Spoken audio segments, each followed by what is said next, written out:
Palermo's Pizza Factory incident. On September 17, 2025, Robert Cherone reported for his regular shift at Palermo's pizza manufacturing facility in West Milwaukee. The 45-year-old maintenance technician had worked at the factory for 8 years. His job involved ensuring the automated production line ran smoothly. At 10:15 a.m., Cherone responded to a minor stoppage in the dough forming section. The robotic arm responsible for stretching pizza dough had detected an irregularity and automatically paused. This particular machine was a KR420 industrial robot manufactured by KUKA Robotics. It stood 12 feet tall with a reach of 9 feet and could exert 2.5 tons of pressure at maximum extension. Company protocol required all technicians to remain outside the safety cage while the robot was in diagnostic mode. Security footage showed Cherone entering the cage at 10:17 a.m. He carried standard diagnostic tools and approached the base of the robot. What happened next was captured by multiple cameras. At 10:19 a.m., Cherone leaned forward to check a sensor on the robot's main hydraulic line. The machine, still in diagnostic mode, suddenly reactivated. Its massive arm swung in an unexpected pattern, pinning Cherone against the metal frame of the dough-forming table. The force was immediate and catastrophic. The 2,200-pound arm crushed Cherone's torso between two metal surfaces. Workers on the production floor heard the impact and his initial cries for help. 3 employees rushed to the emergency stop button, but the damage was already done. Medical examiners later determined that Cherone suffered complete crushing of his chest cavity. Major blood vessels to his heart were severed instantly. He remained conscious for approximately 30 seconds, unable to breathe as his lungs were compressed. When emergency services arrived at 10:28 a.m., Cherone was already deceased. And investigators discovered that a software update installed the previous night had created a critical error in the robot's safety protocols. If you want to see more... On April 24, 2005, a warm spring night in Jacksonville, Florida, Anthony Mikowski pulled into a McDonald's parking lot with friends. The 21-year-old Navy man had spent the evening at a nightclub and stopped for late-night food.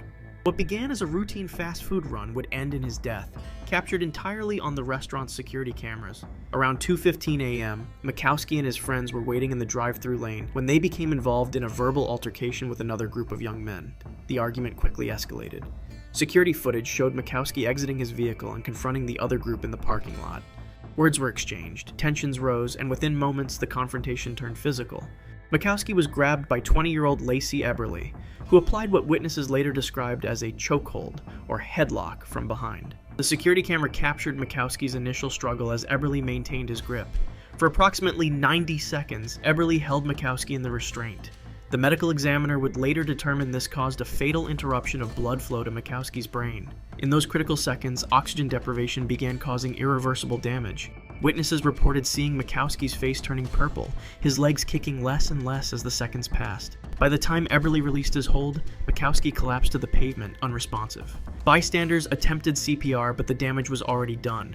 Paramedics arrived within minutes, finding Mikowski without pulse or respiration. He was transported to Shands Jacksonville Medical Center, where he was pronounced dead.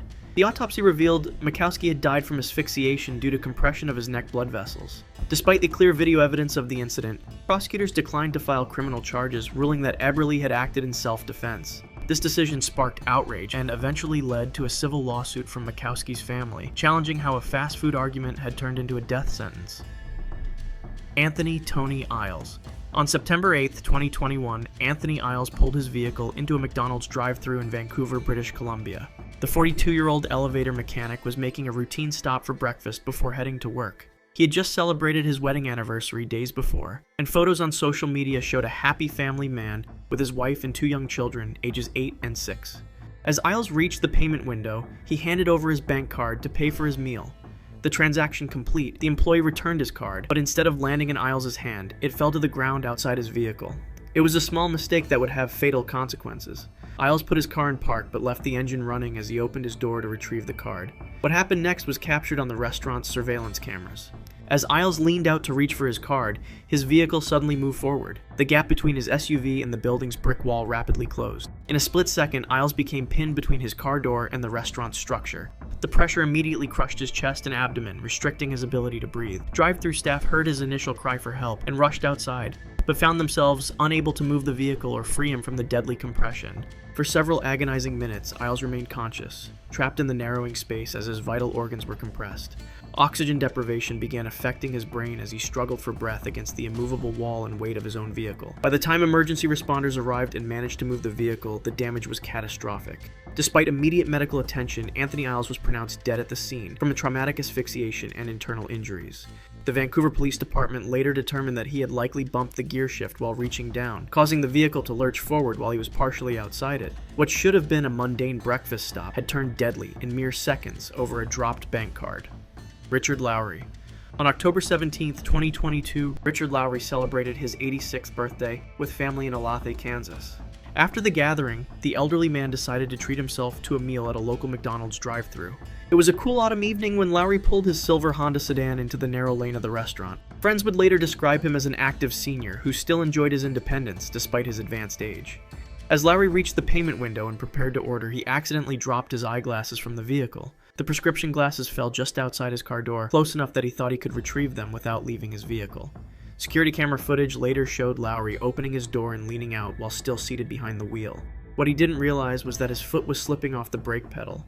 In a tragic sequence captured by the restaurant's surveillance system, Lowry's body stretched further out of the vehicle as he reached for the glasses. His foot then made contact with the accelerator pedal. The Honda lurched forward suddenly and with significant force. The open car door struck the building's exterior wall, creating an instant crush point with Lowry caught in between.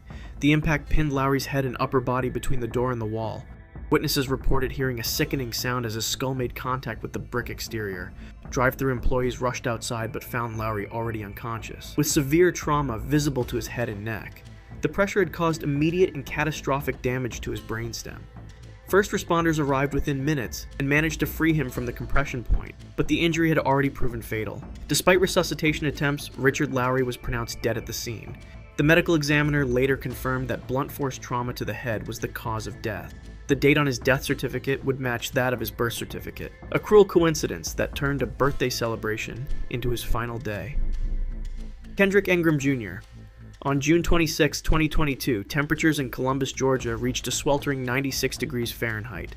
3-year-old Kendrick Ingram Jr. spent the day with his grandmother and other family members, visiting church and running various errands. The little boy, known for his bright smile and energetic personality, had no way of knowing that this ordinary Sunday would be his last. After a day of activities, the family stopped at a Wendy's drive-thru around 5:30 p.m. Kendrick's grandmother was driving the SUV with several other children inside. After ordering food, they returned home, where the grandmother and other children exited the vehicle. In the confusion of managing multiple young children, a critical oversight occurred. Kendrick remained buckled in his car seat in the third row of the SUV, forgotten and left behind.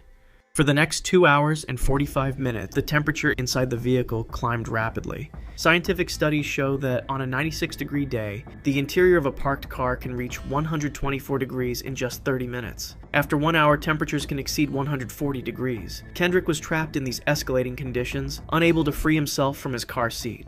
The physiological effects would have been swift and severe. Medical experts describe how a child's body temperature rises 3 to 5 times faster than an adult's. As the heat intensified, Kendrick would have experienced increasing distress. His breathing would have become labored as his body attempted to cool itself. Dehydration would have set in rapidly, causing his heart to beat faster while his organs began to shut down. Around 8:15 p.m., Kendrick's uncle borrowed the SUV to make a food run, returning to the same Wendy's drive-thru. While waiting in line, he discovered the child's motionless body still strapped in the back seat. He immediately drove to the emergency room, but it was too late. Hospital staff pronounced Kendrick dead from hyperthermia. His small body had simply been unable to withstand the extreme heat. Inside the closed vehicle, with no water and no means of escape, the toddler had suffered a slow, agonizing death while his family remained unaware just yards away. Charles Wood Jr. On December 20th, 2018, a cold winter night in St. Louis, Charles Wood Jr. pulled his car into a Jack-in-the-Box drive-thru. The 20-year-old was a former high school football player who worked at a local factory. Friends described him as outgoing and quick to smile. It was around 10 p.m. when he placed his order at the speaker box, then drove forward to the payment window. When Wood reached the pickup window, the employee handed him his food order, but there was a problem. The bag was just out of his reach. Rather than opening his door and stepping out, Wood chose to remain seated while extending his upper body out of the driver's side window. Security camera footage would later show him stretching his arm toward the bag, fingers outstretched, as the employee tried to close the gap. What happened next occurred in mere seconds. As Wood leaned further out, his foot apparently slipped off the brake pedal. The car was still in drive with engine running. Witnesses reported seeing the vehicle suddenly lurch backward in an arc. Before Wood could pull himself back inside, His car slammed into a tree situated near the drive-thru lane. The impact caught him between the driver's door and the tree trunk. The force of the collision immediately compressed Wood's torso, head, neck, and legs. Bystanders rushed to help, but the position of the vehicle made it nearly impossible to free him quickly. Wood was conscious for the first moments after impact, gasping for breath as the pressure on his chest increased. Employees and customers tried desperately to move the car, but without equipment, they could not generate enough force. Emergency responders arrived within 6 minutes, but found Wood unresponsive at the scene. Despite their efforts to extract him and begin life-saving measures, the damage was too severe. The medical examiner would later determine that Wood died from traumatic asphyxia and extensive internal injuries. The compression had collapsed his ribcage, restricting his ability to breathe while causing catastrophic damage to his internal organs. A simple food order had turned fatal in less than 10 seconds because of a momentary lapse in judgment and a vehicle that was never put in park. The Immortals restaurant incident. In August 1985, the quiet streets of Macau became the setting for one of the most brutal restaurant massacres ever recorded. Huang Jiheng was a 29-year-old gambler, known in local circles for his mounting debts and increasingly desperate behavior. The Wang family owned and operated the Eight Immortals restaurant, a popular establishment where locals gathered for traditional Cantonese cuisine. They had made the mistake of lending Huang 600,000 patakas, approximately $75,000 in today's currency. On August 4th, Huang entered the restaurant after closing time. Security footage later showed him arriving at 11:47 p.m. carrying a bag containing knives and rope. The Wang family was finishing their end-of-day routine when Huang confronted them about the debt. Within minutes, the confrontation escalated. Huang methodically killed each family member, starting with the patriarch, 62-year-old Wang Hong. Some were stabbed with kitchen knives found on the premises. Others were strangled with electrical cords. Medical examiners later determined that several victims remained conscious during the initial attacks, aware of family members being nearby. After killing all 10 family members, including 2 children aged 4 and 6, Huang began the process of dismemberment. Using butcher tools from the restaurant kitchen, he separated limbs from torsos, working through the night. He packed body parts into plastic bags and restaurant food containers. Between 3:30 a.m. and 5:15 a.m., Huang made multiple trips to dispose of the remains. Some were thrown into the ocean off Macau's eastern shore. Others were placed in dumpsters throughout the city. Police discovered the first remains on August 6th when a restaurant customer reported the establishment mysteriously closed. Huang was arrested 3 days later while attempting to flee to mainland China. Popeye's shooting incident. On April 16, 1994, the Popeye's restaurant in Gadsden, Alabama was preparing to close for the night. 4 employees were completing their final tasks inside the fast food establishment. At 10:47 p.m., Robert Bryant Melson and Kahuatamak Hinriki Parida entered through the unlocked front door. Melson, 23, carried a .45 caliber handgun. Parida, 17, served as lookout. The employees immediately recognized the danger. Bryant Bailey, 23, tried to reason with the intruders. His co-workers, Nathaniel Baker, 17, Tamika Collins, 18, and Daryl Collier, 23, stood frozen behind the counter. Melson ordered all 4 to move toward the walk-in freezer at the back of the restaurant. Security footage later showed the employees complying, their hands raised. At 10:52 p.m., all 4 were forced inside the 8x10-foot freezer. Witnesses in a nearby parking lot reported hearing multiple gunshots in rapid succession. Inside the freezer, Melson fired 7 shots at close range. Bryant Bailey was hit in the neck and chest. Nathaniel Baker received bullets to his head and torso. Tamika Collins was shot 3 times in the chest. Each died within seconds from catastrophic blood loss and organ damage. Daryl Collier was shot in the face, but the bullet followed an unusual path, exiting without hitting vital structures. He collapsed among his dead co-workers, bleeding profusely but conscious. The robbers took $2,100 from the register and fled. For 15 minutes, Collier lay among the bodies in the freezing cold, fighting shock and blood loss. When police arrived at 11:23 p.m., they found him still alive. Melson was executed by lethal injection on June 8, 2017.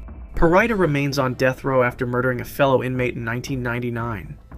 A fatal gust of wind incident. On January 19, 2023, Lillian and Lloyd Curtis were driving through Elizabethtown, Kentucky. The couple, married for 58 years, were returning from a doctor's appointment. Lloyd, 77, was behind the wheel of their silver Honda sedan. Lillian, 72, sat in the passenger seat. At 1:48 p.m., they pulled into the parking lot of a Denny's restaurant on Mulberry Street. The day was unusually windy, with gusts reaching 70 miles per hour. Meteorologists later called it one of the strongest wind events in the region that year. As the Curtis vehicle parked tucked in a space directly beneath the restaurant's sign, a powerful gust struck the area. The Denny's sign, a 1.3-ton metal and plastic structure mounted on a 20-foot pole, had passed its most recent inspection just 3 months earlier. Engineers would later determine that the sign's mounting bolts had been properly installed. The wind itself was the only factor. At 1:50 p.m., security cameras captured the moment the sign broke free from its mounting. It took less than 2 seconds to fall. The sign crashed directly onto the Honda's passenger side, crushing the roof down to the seat level. Lillian Curtis suffered an immediate catastrophic head injury. First responders arrived within 4 minutes, but found her without pulse or respiration. Lloyd Curtis was conscious when paramedics reached him. The impact had caused severe internal injuries and crushing trauma to his lower body. He was trapped in the vehicle for 37 minutes while rescue workers cut through the wreckage. At the University of Louisville Hospital, doctors determined he had suffered multiple organ failures. Despite 3 surgeries over the next 4 days, Lloyd Curtis's condition deteriorated. On January 23rd at 3:15 p.m., he died from complications of his injuries. Mistaken for homeless, left to die incident. On August 3, 2025, Jesse Mobley Jr. entered the Capitol Steakhouse in downtown Houston, Texas. The 34-year-old construction worker had just finished his shift and was meeting friends for dinner. At 7:42 p.m., security cameras captured Mobley suddenly clutching his chest while standing near the bar. He collapsed onto the floor seconds later. Other diners immediately moved away, unsure what was happening. Restaurant staff approached Mobley as he lay on the polished marble floor. The manager, 41-year-old Thomas Weller, checked for signs of intoxication but made no attempt to assess Mobley's medical condition. At 7:45 p.m., Weller instructed 2 servers to remove Mobley from the premises. Security footage showed the servers dragging Mobley by his arms across the restaurant floor. Mobley was conscious during this time, attempting to speak and clearly in distress. His medical emergency was later determined to be a severe cardiac arrhythmia, a treatable condition if medical help had been summoned. Instead of calling 911, the restaurant staff carried Mobley to a service exit at the rear of the building. At 7:51 p.m., they placed him on the ground next to garbage dumpsters in an unlit alley. The temperature that evening was 94 degrees.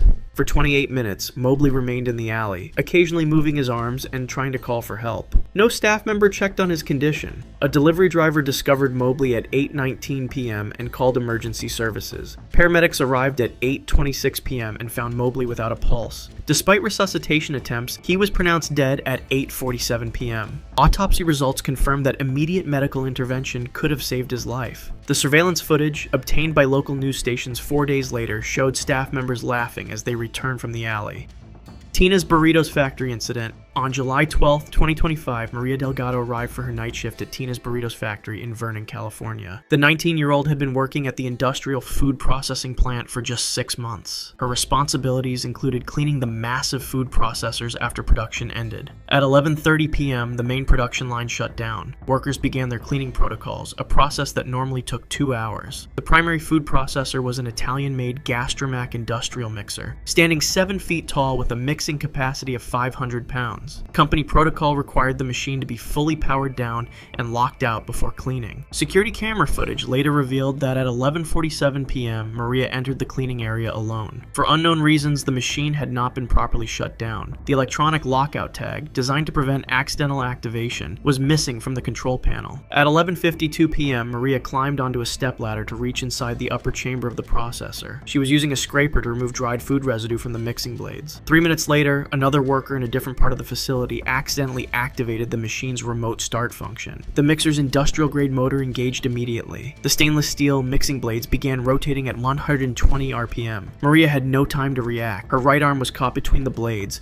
pulling her entire body into the machine. Workers nearby heard her screams and rushed to the area. By the time they reached the emergency shutoff button, 27 seconds had passed. When emergency services arrived at 12:14 a.m., they found Maria's body completely entangled in the machinery. Medical examiners later determined she remained conscious for approximately 15 seconds after initial entrapment. Death occurred from massive trauma and blood loss. Investigators discovered that the machine's safety interlock had been deliberately disabled 6 weeks earlier to increase production speed. Sophia Liu. On December 31st, 2013, what should have been a night of celebration turned into tragedy on the streets of San Francisco. 6-year-old Sophia was crossing Polk Street with her mother Juan Kwang and 5-year-old brother Anthony, heading home after a family dinner. They were in a marked crosswalk. Following all all the rules that children are taught will keep them safe. Behind the wheel of a Honda SUV was Syed Muzaffar, a driver who had been working with Uber for just 1 month. He was logged into the Uber app, waiting for his next fare. His attention was split between the road and his phone as he made a right turn onto Polk Street around 8 p.m. Witnesses later said Muzaffar failed to yield to the pedestrians who had the right of way. The SUV accelerated into the turn, the driver not seeing the family until it was too late. The impact was immediate. Sophia was struck first, the force of the collision throwing her small body several feet across the pavement. The initial trauma was catastrophic. Sophia suffered severe head injuries and multiple fractures throughout her body. She was still conscious as she lay on the cold pavement. Her mother, despite being seriously injured herself with a fractured skull, crawled toward her daughter. Juan later described hearing Sophia's labored breathing, seeing her child's eyes open but growing distant. Emergency responders arrived within minutes, but Sophia's injuries were too severe. Blood pooled beneath her as paramedics worked frantically to stabilize her. Her small chest rose and fell with increasing difficulty as her body fought against the trauma. Her mother watched helplessly, her own injuries preventing her from reaching her daughter. Sophia died at the scene, her last moments spent on cold pavement as New Year's Eve celebrations continued around them. Her death highlighted a critical gap in rideshare regulations. Uber initially denied responsibility, claiming Muzaffar wasn't providing services on their platform at the moment of impact. The company that connected drivers to passengers had failed to connect responsibility to safety.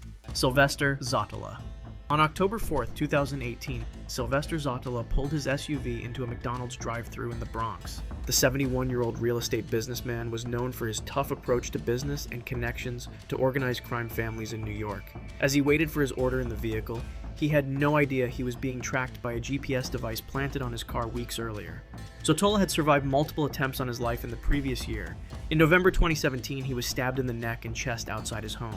In December, 3 men invaded his house, stabbed him, and cut his throat. Somehow, he survived both attacks. But this time would be different. As Zottala's SUV idled in the narrow drive-thru lane, a dark sedan pulled up alongside him. The driver's window lowered. Within seconds, 5 gunshots were fired at point-blank range. The bullets tore through the side window of Zottala's vehicle, striking him in the head, chest, and shoulder. The shots were precise and clearly intended to guarantee death. There was no chance of survival. As blood spread across the interior of the SUV, Zottala slumped over the steering wheel. His foot slipped off the brake, causing his vehicle to roll forward slowly before stopping against the restaurant wall. First responders found him still strapped in his seatbelt, the engine running, food order undelivered. He was pronounced dead at the scene. What investigators discovered in the following months was more disturbing than the execution-style killing itself. The hit had been orchestrated by Anthony Zottala Sr., Sylvester's own son. Anthony had paid Bashan Shelton, a member of the Bloods gang, $200,000 to have his father killed. The GPS tracker was the key to finding Sylvester at the drive-thru that day, where he had become a sitting target with no escape route. The father's death allowed the son to take control of the family's multi-million-dollar real estate empire, turning a simple drive-thru visit into a calculated. To see more videos like this, click the video on screen now and make sure to subscribe.